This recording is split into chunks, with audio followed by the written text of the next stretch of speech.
Hello everyone, welcome back to my channel. So in this video I'm going to talk about how God has created you, the way you walk, the way you smile, your skin tone, your lifestyle, your hair, the reason why God created you in a specific way, your personality, your sense of humor. I'm going to talk about that in this video because there is a reason why he created you the way he did.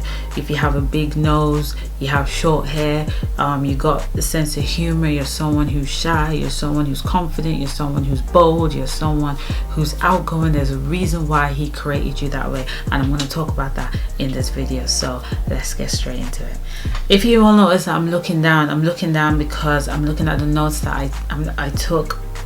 If you see me looking down, I'm looking down so I don't forget anything that I'm going to say in this video. Now, if you take a good look at yourself in the mirror and look at how you are physically created, you might not like some bits on your body, and there's some bits on your body that you are gonna like, but the way God has created you physically has a lot to do with where you're going in the future and who you are becoming in the future. I have some people who they naturally have beautiful skin.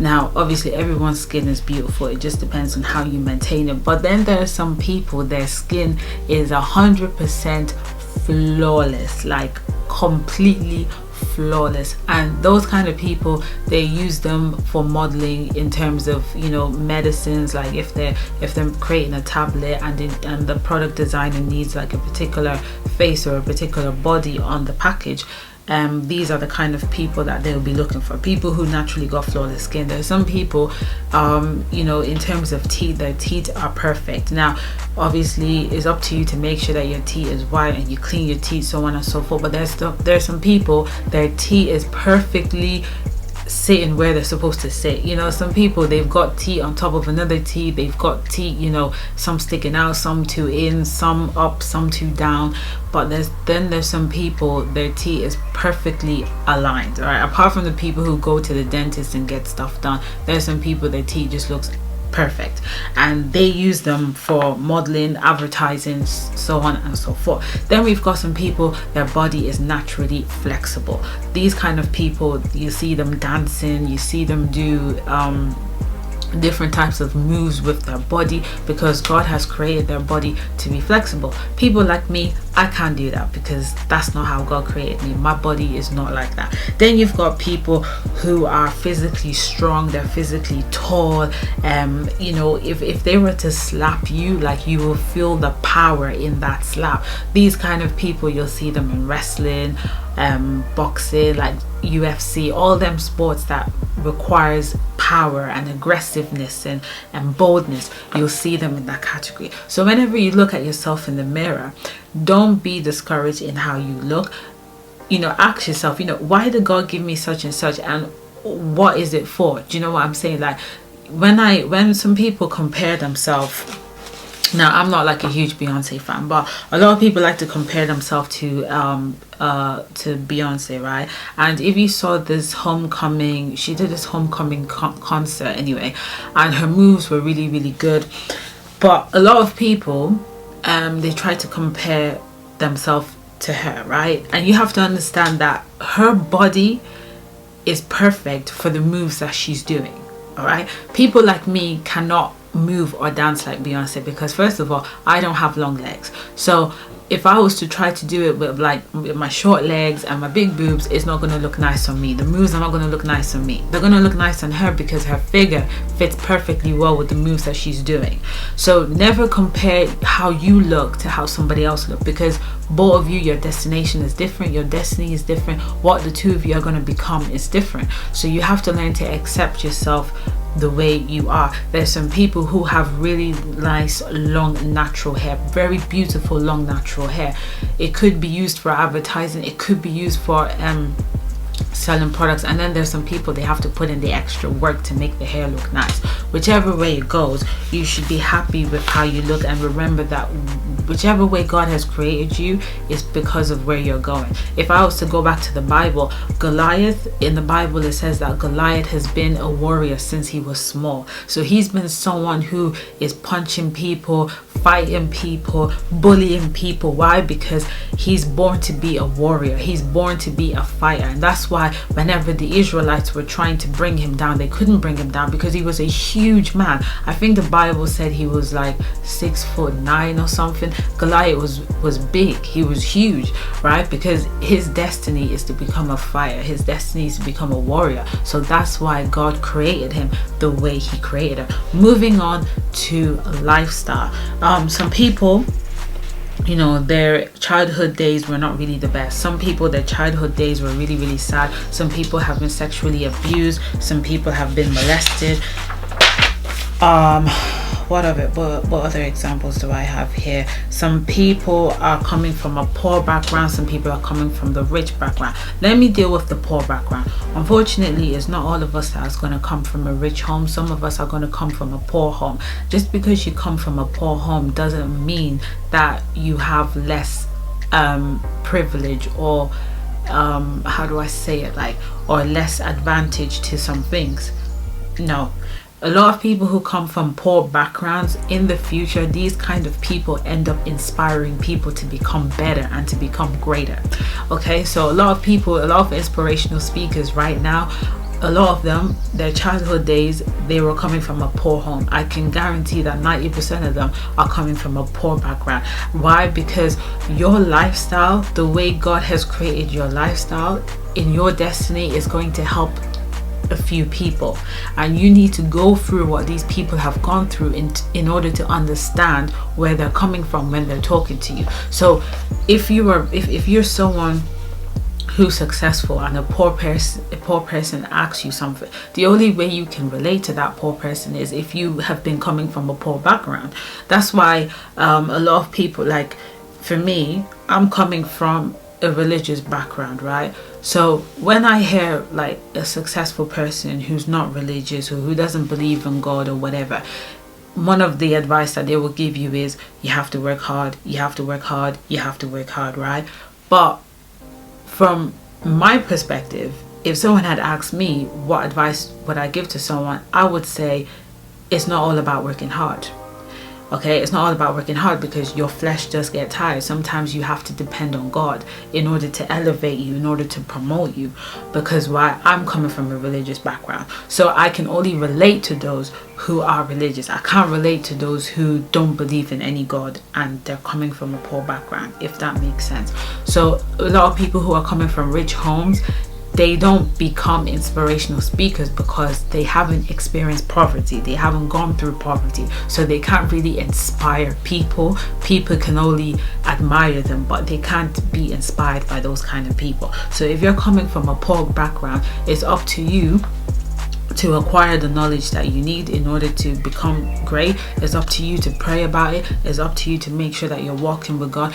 And by doing all of this, you're equipping yourself to help certain people. And that's the only way people can relate to you. The Bible said that Jesus had to come in human form in order to understand our pain. That's why he went through pain, so that when we go on our knees and we're crying to him about the heartbreak, we're crying to him about the house that we were supposed to live in, you're crying to him about the money you're supposed to get, you're crying to him about the child that just died, you're crying to him about the mother you lost or the father you lost, he can be able to relate to you. Why? Because when he was on this earth, he went through a lot of pain. So that's why when you feel pain, he's quick to answer you. He's quick to drop a music in the inside of you. He's quick to show you a dream. He's quick to show you a vision, because he understands the pain that you are going through, because he came in human form in order to feel what it's like to be human, to feel what it's like to be hurt. There's no one that has gone through pain as much as Jesus did.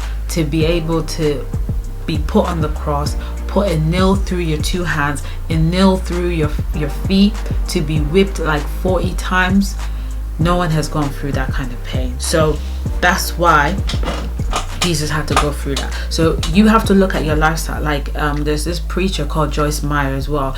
The only reason she can relate to women on an emotional level is because of what she's been through in her childhood years. She's been sexually abused by members of her family. So whenever someone comes to her who's been sexually abused, they can relate because she's been there before.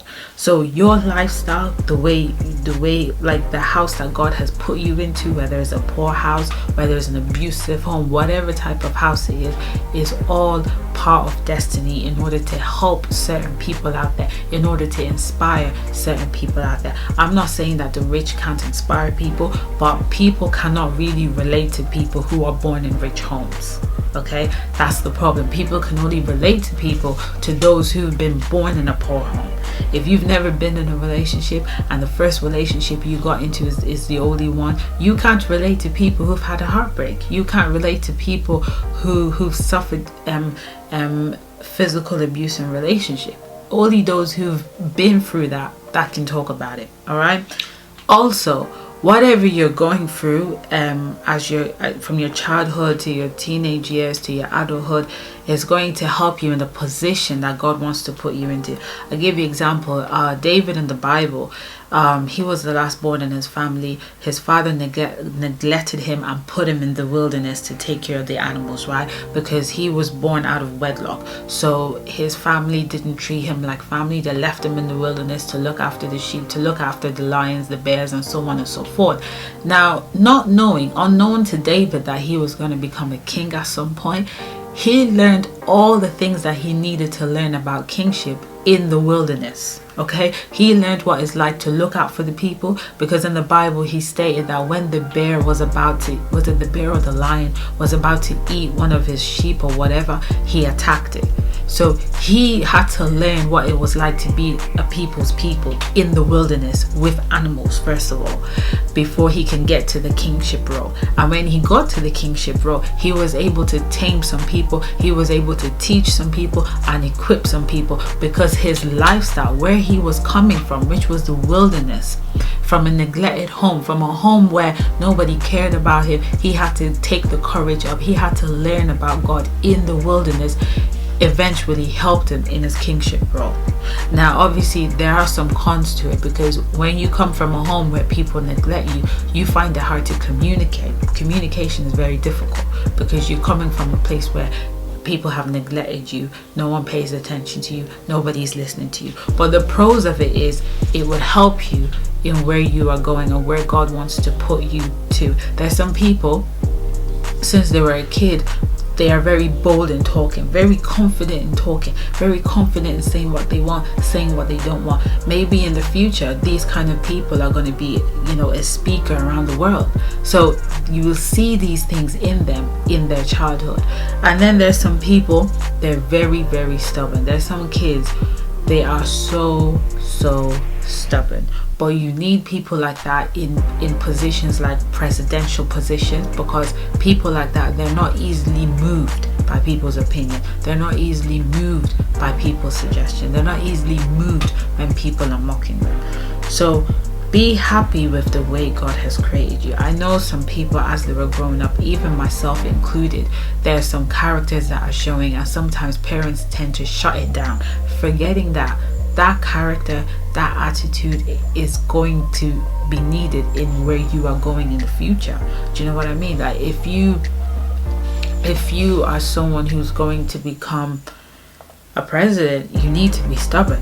You need to be stubborn. You can't be easily moved, tossed back and forth by people's opinion. You can't. If you're someone who's going to be in the public eye, you need to learn to speak boldly. But when these kids speak boldly, their parents tend to shut them down, and they tend to kill that characteristic, forgetting that it's going to help in the future. Obviously, being rude, you have to correct a child if a child is being rude, because that's just not acceptable. No matter what position you're in, it's not acceptable. So let's move on to characteristics. There are some people who are very caring. They are caring beyond caring. They are caring beyond caring. These type of people, they're doctors, they're nurses, they're Sunday school teachers, they're primary school teachers. You need people in that. You need people who are very caring in that kind of position. Then there are people who are very gentle. They're very sweet. They got a very sweet tone. When they talk to people, they know how to make people feel better. They know how to make people feel special, and they know how to listen to people attentively. These kind of people, they become They become like a psychologist. They sit people down, talk to people about their problem, give solution to their problem, so on and so forth. Then you've got people who love teaching. They just love teaching people. These type of people could become a pastor. They could become a teacher. They could become different things in the field of teaching. So if you look at everything that I've been saying, you realize that there are certain people that are fit for certain roles. But the issue is when you don't accept how you look, and you don't accept who you are, and you don't accept how you are, then you tend to kill it down, and you don't tend to run the race that you're supposed to run, and you're not going to be in that position you are supposed to be. And that is the problem. You have to accept how you are. If God has created you to be slim, fit, tall, because where he's taking you to, your body needs to be slim, fit, tall. If God has created you to be petite, where he's taking you, like the position he's going to put you into is going to require you to be petite, then you need to be petite. God did not create us all to be the same shape, but the one thing he didn't want, and the one thing that we should all be conscious of, is what we eat and our weight and our stomach. Do you know what I mean? Like, we're not all born to have 3 layers of stomach. We're not born to have a huge big belly. We were all born, you know, most of us were born with a belly. We weren't born with layers of it. So you now have to be conscious of that. But there are people that God has, there are some people, they eat a lot, they don't gain weight. There are people who eat little, they still gain weight. And there are people who gain weight through stress, and there are people who don't gain weight at all. And that's just how God has created it. You can't question God about it. You can't, you know, you can't say you want to get angry with God about it. You just have to accept it.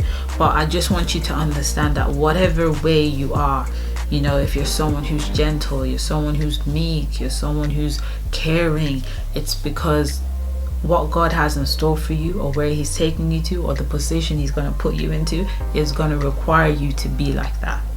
Okay, there's some girls, they're very, very, very, very stubborn, and when God wants to give them a husband, they have to give them a husband that is very, very harsh and stubborn, so it can be balanced with the girl's attitude. Do you know what I mean? But some people, you know, you just go out there and you say, oh, he's a nice man, I'm gonna get with him because he's nice. But God is looking at it like, does he complement your character? Does he complement your attitude? You know, can it flow right? So things like that you need to be careful of. But I just want to emphasize more on you accepting who you are, you accepting how God has created you. Stop trying to be like someone else. Stop trying to do what somebody else is doing. Focus on you. Focus on what God has called you to do, and you will live a happy and peaceful life, and you will embrace and love yourself even more. Okay, ever since I was small, I wasn't the type of girl to be sugarcoating anything. I don't know how to do that. I've never done that, and I don't really know how to, like, I'm not like a nice person. Alright, I'm a kind person, I'm a generous person, but I'm not a nice person. If you've done something to piss me off, you will see it in my face that you've pissed me off, and I'll tell you that you've pissed me off. Like, I'm not someone who's really meek. It's just not part of me. It's not part of me. It's not part of who I am. And when you know where God is taking you to, and you know who God has called you to be, you realize that for the place where he's taking you to, I can't be meek. Do you know what I mean? I know where God is taking me to. I know what he's called me to do, and it fits in well with who I am, and it fits in well with how I am and how I talk and how I do things. Obviously there are flaws that need to be worked on, and I know that, and I think everyone should know that and work on it. But then the ones where you can't change, you know, things like your boldness, your confidence, your outspoken words, things like that, you can't change that. That's just part of who you are. So that is pretty much it for this video. I hope this video is short by the time I edit it, and don't forget to subscribe to my channel. Until my next video, stay blessed and stay beautiful.